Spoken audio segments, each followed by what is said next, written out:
প্রিয় ছাত্রছাত্রীরা, আজকের পর্বে আলোচনা করতে চলেছি তোমাদের জন্য বাংলা বিষয়ের উচ্চ মাধ্যমিক 2025, যেখানে আমার বাংলা অর্থাৎ পূর্ণাঙ্গ সহায়ক গ্রন্থ তোমাদের পাঠ্য বইতে দেখবে রয়েছে। এই আমার বাংলার মধ্যে কিন্তু আবার বেশ কতগুলো ইউনিট রয়েছে। সেগুলো কি কি আগে দেখো। এই আমার বাংলার মধ্যে যে ইউনিটগুলো রয়েছে: গাঢ় পাহাড়ের নিচে, ছাতির বদলে হাতি, কলের কলকাতা, মেঘের গায়ে জেলখানা, আর হচ্ছে হাত বাড়াও। এই 5টা রয়েছে। তবে এই 5টা টপিকের মধ্যে আমরা 3টে টপিক খুব ভালো করে তৈরি করে রাখব, কারণ এই 3টের মধ্যে থেকে এবারে প্রশ্ন আসার সম্ভাবনা কিন্তু 99%। যেমন কি এগুলো কি কি? এক হচ্ছে ছাতির বদলে হাতি, কলের কলকাতা, আর হচ্ছে মেঘের গায়ে জেলখানা। এই 3টে পার্ট আমরা ভালো করে কিন্তু তৈরি করে রাখবো, কারণ এখান থেকে প্রশ্ন আসবেই আসবে। তার আগে বলে দিই, আমরা একটু দেখে নেব যে 2024-এ কোন প্রশ্নগুলো তোমাদের ফাইনাল পরীক্ষায় এসে গেছে। উচ্চ মাধ্যমিক 2024-এ যে দুটো প্রশ্ন একবার একটু দেখে নিই, তাহলে তোমাদের সুবিধা হবে। এই যে 7 দাগে এই প্রশ্নগুলো কিন্তু এসেছিল। কি কি? 50-এর আকালের এক সকাল, সেই সকালের লেখক যে দৃশ্য দেখেছিলেন তার বর্ণনা দাও, আর এই দৃশ্যে তার মনে কোন উপলব্ধি জাগিয়েছিল। এটা হাত বাড়াও থেকে নেওয়া হয়েছে। আর 2 নেওয়া হয়েছিল গাঢ় পাহাড়ের নিচে থেকে, যেটা হচ্ছে 50-60 বছর আগে এই অঞ্চলে জমিদারের একটা আইন ছিল। মানে এই আইনটি কেমন ছিল, ঠিক আছে, আইনটি কেমন ছিল, আর সেই আইন বন্ধ হলো কিভাবে, মানে সেই হাতি বেগার আইন আর কি, এটার কথা বলা হচ্ছে। তো যাই হোক, এই দুটো প্রশ্ন এসেছিল। তবে এবারের জন্য আমরা খুব ভালো করে তৈরি করে রাখবো। আর যে অধ্যায়গুলো থেকে তো বললাম, প্রথম আলোচনা করব ছাতির বদলে হাতি। তোমরা এগুলো কিন্তু একটাও বাদ দিও না, টপিক ধরে ধরে তৈরি করে রাখো, কারণ পরীক্ষায় এখান থেকে প্রশ্ন আসছেই। ছাতির বদলে হাতি থেকে তোমরা যে প্রশ্নগুলো পড়বে, তবে এখানে মজার ব্যাপার, দুটো পার্ট রয়েছে। তোমরা এই দুটো পার্টকে ভালো করে পড়বে, এবং বিভিন্ন রকম প্রশ্ন হতে পারে, উত্তর কিন্তু একই হবে, মানে ঘুরিয়ে ফিরিয়ে প্রশ্নগুলো দিতে পারে। যেমন দেখো, প্রথম প্রশ্ন বলছি যে চেংম্যানের মাথায় যেন আকাশ ভেঙে পড়লো। এই চেংম্যান কে? তার মাথায় আকাশ ভেঙে পড়ার কারণ কি? এটা দিল। অথবা দিয়ে দিল তাতে চেংম্যানের চোখ কপালে উঠল, বা চেংম্যানের পরিচয় দাও, বা তার চোখ কপালে ওঠার কারণ কি। এইভাবে প্রশ্নটা কিন্তু হয়ে যেতে পারে। 2 নম্বর প্রশ্ন দেখো রয়েছে যে 25-30 বছর আগেকার কথা, মানে 25-30 বছর আগেকার যে কাহিনী সেটা বর্ণনা করো। এটা দিয়ে দিল। অথবা দিল যে হঠাৎ মহাজন যেন করুণার অবতার হয়ে উঠল। এই মহাজনের নাম কি? আচ্ছা, তোমরা কমেন্টে জানাও এই শর্ট প্রশ্নটা, যে মহাজনের নাম কি, তিনি কিভাবে করুণার অবতার হয়ে উঠেছিলেন, তারপর কি ঘটেছিল, এই প্রশ্নটি। 3 নম্বর পড়বে এখান থেকে আর এক রকমের প্রথা আছে, হ্যাঁ, সেই নানকার প্রথা। তো নানকার প্রজাদের অবস্থা কেমন ছিল, পরে তাদের অবস্থার কি পরিবর্তন হয়েছিল।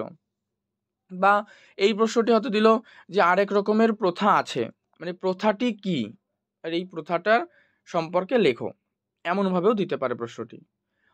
আরও হতে পারে চেঞ্জ কি, অথবা দিয়ে লিখেছি দেখো, ছাতির বদলে হাতি পাঠ্যাংশ অবলম্বনে জমিদারদের অত্যাচারের যে বর্ণনা তা সংক্ষেপে লেখো। হয়ে গেল। নেক্সট চলে যাও কলের কলকাতা। এখান থেকে পড়ো, কলকাতার গল্প বলেছিলেন মোনা ঠাকুর। মানে মোনা ঠাকুর কোন গল্প বলেছিল কলকাতার, তাকে কেন কলকাতা ফিরে আসতে হয়েছিল কলকাতা থেকে। হ্যাঁ, অথবা ধরো এটাকে ঘুরিয়ে দিতে পারে যে কলের কলকাতা রে ভাই, কলের কলকাতা, এই কলের কলকাতার পরিচয় দাও। তো দেখো, পর্ব যদি ভালো লাগে অবশ্যই লাইক করে দিও, শেয়ার করে দিও বন্ধুদের মধ্যে। আর তোমার যদি কোনো প্রশ্ন থাকে সমাধানের জন্য অবশ্যই কমেন্ট করে জানাবে।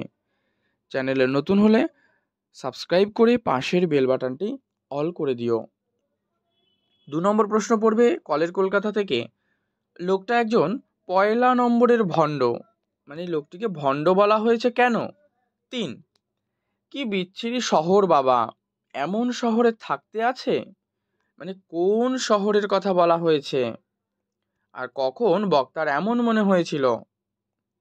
4, হঠাৎ একদিন ক্ষেপে উঠল কলের কলকাতা। এই কলের কলকাতা ক্ষেপে ওঠার কারণ কি, বা ক্ষেপে ওঠা বলতে কি বোঝানো হয়েছে এবং এর ফলাফল কি?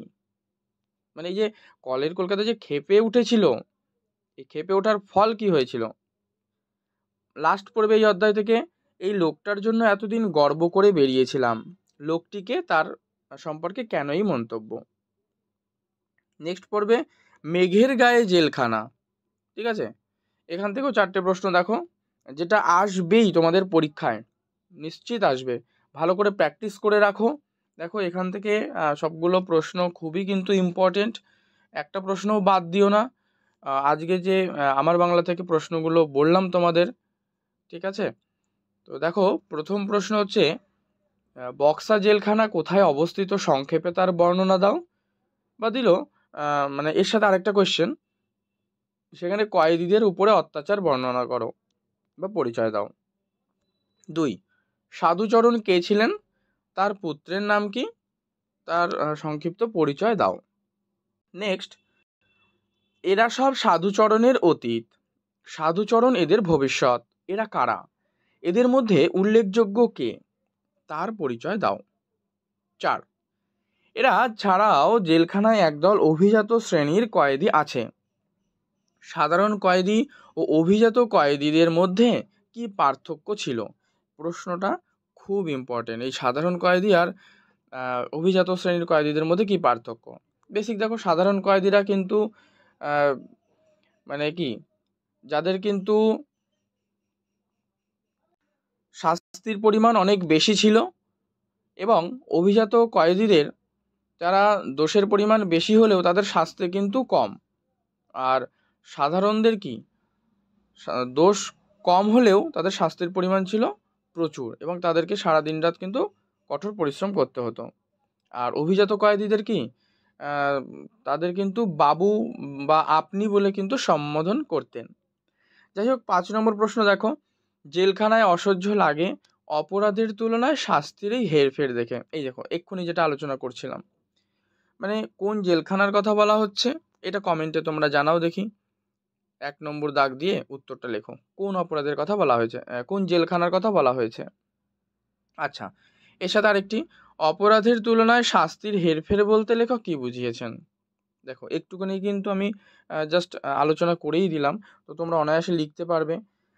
তো দেখো এই হচ্ছে তোমাদের সম্পূর্ণ আমি সাজেশনটা নিয়ে আলোচনা করলাম।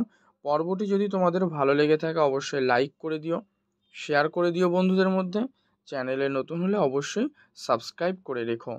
আর তোমাদের যদি কোনো বিষয় সংক্রান্ত প্রশ্ন থাকে সমাধানের জন্য কমেন্ট করে জানাবে, তোমাদেরকে সেই সমস্ত প্রশ্নের উত্তরগুলো সমাধান করে দেওয়া হবে। আর এই ভিডিও ডেসক্রিপশন বক্সে তোমাদের গল্প, কবিতা, নাটক, এইভাবে কিন্তু সাজেশন প্রশ্নগুলোর লিঙ্ক ভিডিও ডেসক্রিপশন বক্সে রয়েছে, তোমরা সেখান থেকে গিয়ে দেখে নাও।